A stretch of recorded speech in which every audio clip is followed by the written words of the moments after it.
Buenas tardes, mi nombre es Luis Fernando Mora Contreras. Yo vengo a exponer sobre las operaciones básicas que se realizan en una construcción. Bueno, en la construcción pues van muchísimas actividades, pero cuando hablamos de operaciones básicas, estamos hablando de todas aquellas operaciones que vamos a realizar antes de construir y que nos pueden ayudar a realizar la construcción de forma más ordenada, de una forma mejor, generándonos a futuro pues ahorros en tiempo y en dinero, ¿sí?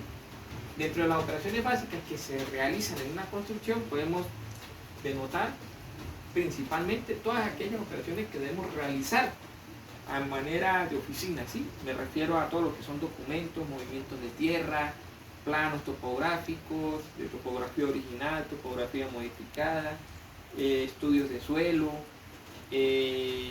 impacto ambiental, ¿verdad? Cálculos estructurales, cálculos hidrológicos, eléctricos, todo lo que tiene que ver con la parte del proyecto, ¿sí? Retiros, porcentajes, zonificación, R3, R4, todo eso lo necesitamos antes de comenzar la construcción. Pero una vez tenido todo eso y ya habiéndonos dado la factibilidad de servicio, habiéndonos dado el permiso de construcción y todo, debemos acercarnos al sitio, ¿verdad? La primera actividad que se realiza, ¿verdad?, es la remoción de capa vegetal. Esa es la primerita. Segundo, pues comenzaríamos con la construcción de depósitos, ¿verdad? La construcción de barracas. Una barraca en construcción es el sitio donde se reúnen los ingenieros, ¿verdad?, a leer los planos, a ver cómo está yendo la obra. Y también podríamos decirle barraca a los depósitos. También estamos hablando de comedores, baños, vestidores, todas esas cosas que nos van a facilitar las cosas en la obra como tal. ¿Por qué? Porque hay cosas que pueden estar a la intemperie, sí, como por ejemplo el bloque. El bloque puede estar a la intemperie. El mismo acero, lo que estamos hablando de cabilla, acero estructural, suponiendo que un edificio necesitamos tubería de 220 por 220. Son cosas que pueden estar a la intemperie un determinado tiempo, sí, pero ya hay cosas que no, como por ejemplo el cemento, la cal, son insumos muy normales, muy comunes, muy necesarios, ¿verdad? Podemos decir que de primera necesidad en una construcción, que no pueden estar a la intemperie. Por eso necesitamos crear un depósito in situ, que esté en la obra, cerca, para no estar yendo hasta otros lados, hasta otros sitios, a buscar el material, ¿sí? Sino que el material esté ahí mismo en la obra. Bueno, una vez tenido eso, pasamos a lo que serían los movimientos de tierra. ¿Qué es un movimiento de tierra? Pues un movimiento de tierra, como lo dice la palabra, es mover la tierra, ¿sí? Yo les hablaba ahorita hace ratito, dentro de los requisitos del proyecto se exige un plano topográfico original y un plano topográfico modificado, ¿verdad? Que por lo menos aquí en el Táchira, de donde yo soy, en un 90% de los casos hay que modificar la topografía del terreno porque vivimos en un estado que es un valle, entonces pues tiende a tener pendientes, ¿sí? Para uno realizar un urbanismo, cualquier cosa, una vía, hay que modificar la topografía. Bueno, el movimiento de tierra se encarga de eso, de modificar la topografía de los terrenos, ¿verdad? ¿Cómo? Pues moviendo la tierra con ayuda de maquinaria. Bien, dentro de los movimientos de tierra tenemos 4 actividades que son fundamentales, ¿sí? Por lo menos el vaqueo, la excavación, podríamos decir el terraplén o terraceo y la compactación. Esas son básicas para todos los movimientos de tierra. Dependiendo del movimiento de tierra, pues va a variar, va a haber una combinación de actividades. Vamos a comenzar explicándole qué es el banqueo. El banqueo pues es básicamente, por lo menos cuando queremos realizar una vía, ¿verdad?, y queremos que una vía tenga una pendiente del 2% para la circulación del agua, pues entonces eso se hace con un banqueo.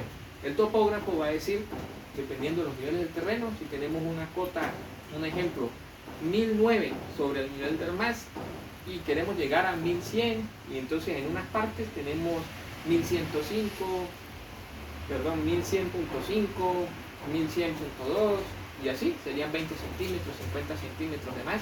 El banqueo se va a encargar de bajar eso. O en caso tal, teníamos ya un terraplén, ¿verdad?, o un relleno, donde tenemos 1009 y queremos llegar a 1100, pues ya subimos, porque el terraplén o terraceo se refiere a eso, a rellenar. Bueno, el terraceo es más que todo cuando realizamos eso en una obra, ¿sí? Hacemos terracita. Pero para hacer esto muchas veces necesitamos combinar tanto el relleno como la excavación. Bien, teniendo claro ya lo que es un banqueo, vamos ahora a lo que es una excavación. La excavación es cuando nosotros extraemos tierra de un sitio, pero para una obra en específico, como por ejemplo para un tanque de agua. Eso es una excavación, eso ya no es un banqueo. Sí, el banqueo, respondemos, es para la obra en general, mientras que la excavación es para una cosa en específico. ¿Sí? Entonces, suponiendo usted quiere realizar una zapata en una vivienda de 2 pisos, una zapata de 40 por 40, usted hace una excavación. Eso puede ser una excavación a mano, ¿sí? Entonces usted hace una excavación para esa zapata. Esa es la diferencia entre banqueo y excavación. Después tenemos el terraplén o relleno.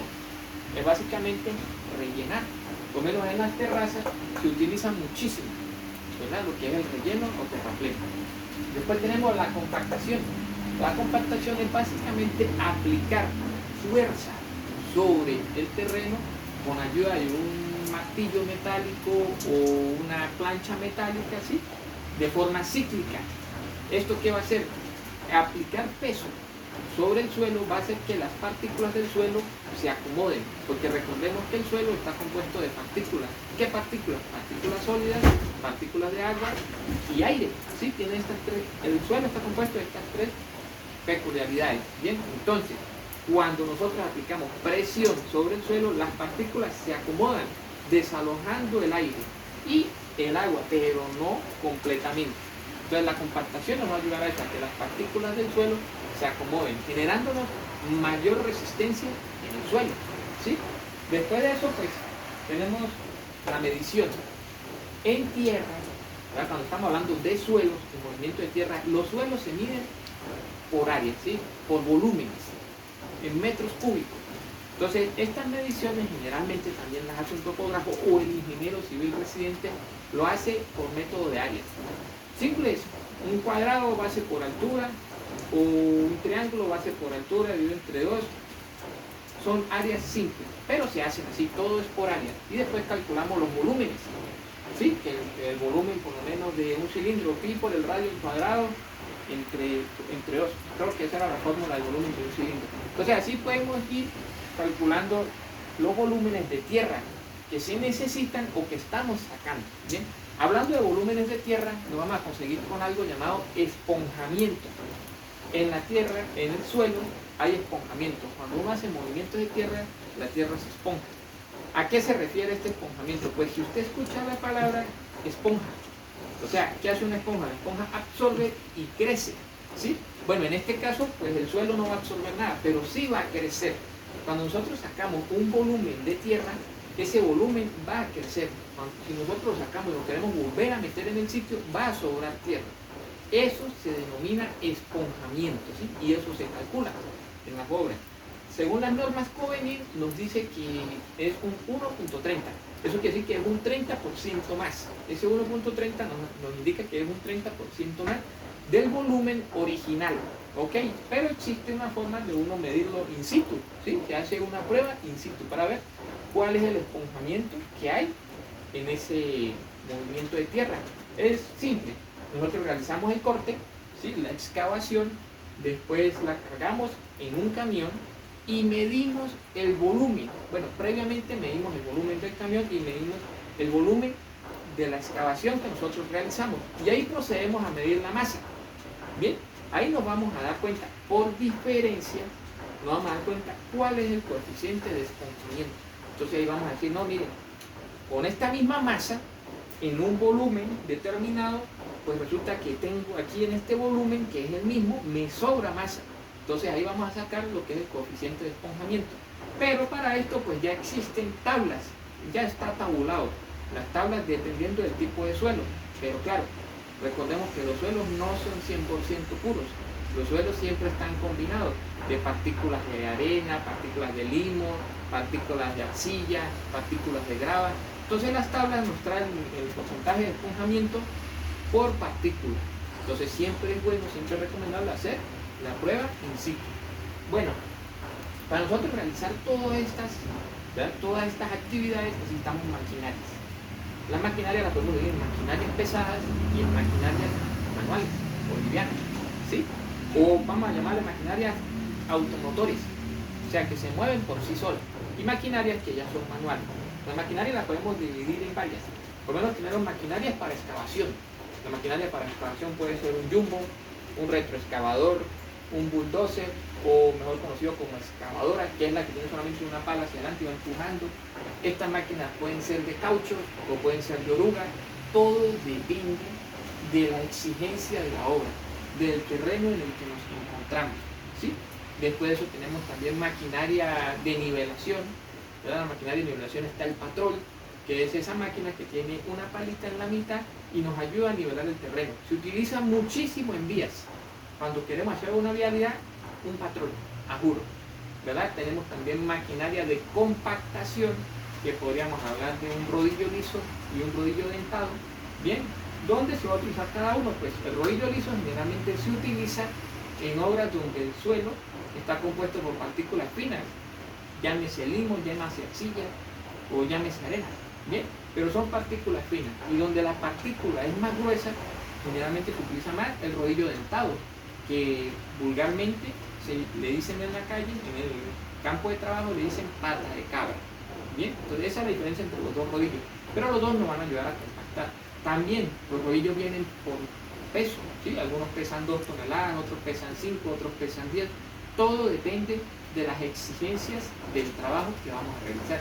Por lo menos, si queremos realizar una vialidad donde no va a haber mucho tráfico, suponiendo dentro de un urbanismo, podemos utilizar un rodillo de 2 toneladas, genial, o en un bacheo, un rodillo de 2 toneladas. Pero ya en una troncal necesitamos una capa asfáltica de por lo menos 12 centímetros para que cuando se compacte quede de 10. Y ahí vamos a utilizar un rodillo de mayor capacidad, ¿sí? Un rodillo de más toneladas, por lo menos 5 o 8 toneladas, ¿sí?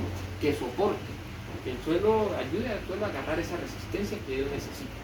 Bien, tenemos también maquinaria de transporte. Dentro del transporte tenemos el loboy, que el loboy básicamente es la parte de atrás que llevan las gandolas, ¿sí? El loboy es una maquinita, no es una maquinita, es un soporte que es así. Viene aquí, baja y sube un poquito. Y aquí se anexa el chuto. Bien, aquí va el chuto. Llevando. El chuto es básicamente la gandola. A esto se llama gandola. Entonces este es el loboy. Sobre esto se ponen las máquinas. Distintos tipos de maquinaria. Sea patrol, sea retroexcavador, sea bulldozer, sea mini shovel, sea vibrocompactador. El loboy tiene la capacidad de llevarla, es especial para eso. Tenemos también los roqueros, tenemos los volteos de capacidad 7 toneladas, 11 toneladas. Bien, los roqueros generalmente se utilizan en obras de gran envergadura. En obras pequeñas, muy difícil ver un roquero, ya que es un camión muy grande, ¿sí? Es un vehículo, un transporte muy, muy grande. Tenemos dentro de las maquinarias lo que son maquinarias manuales, ¿sí? O equipos manuales para excavación. ¿Qué nos conseguimos ahí? Pues existe un vibrocompactador pequeño que se llama rana. Le dicen rana. Dentro del ámbito laboral de la construcción se llama rana. Bien, es un vibrocompactador a menor escala, pesa unos 100 kilos. Bien, uno le da arranque manual y lo va moviendo de forma manual. Esto sirve muchísimo para uno realizar fundaciones para una vivienda, ¿sí? O en excavaciones en las que no puede ingresar una máquina, así sean de gran envergadura, por lo menos en la hechura de un acueducto pequeño, ¿sí? Para un urbanismo, la rana es perfecta para eso, ¿sí? Tenemos también pisones. Un pisón es básicamente un tubo con una plancha de acero gruesa que nos ayuda a apisonar. También nos ayuda a compactar el terreno. Tenemos palas, tenemos picos, tenemos rastrillos, tenemos carretas o carretillas o carretones, son distintos los tres. Bien, y tenemos gran variedad de herramientas. Estas herramientas se utilizan para excavaciones de entre 0 a unos 50 metros hasta 2 metros. Hay veces que hay que hacer tanques de aguas subterráneos y podemos excavar a mano hasta unos 2 metros, ¿sí? Bien, bueno, esa es mi exposición. Muchas gracias, profe.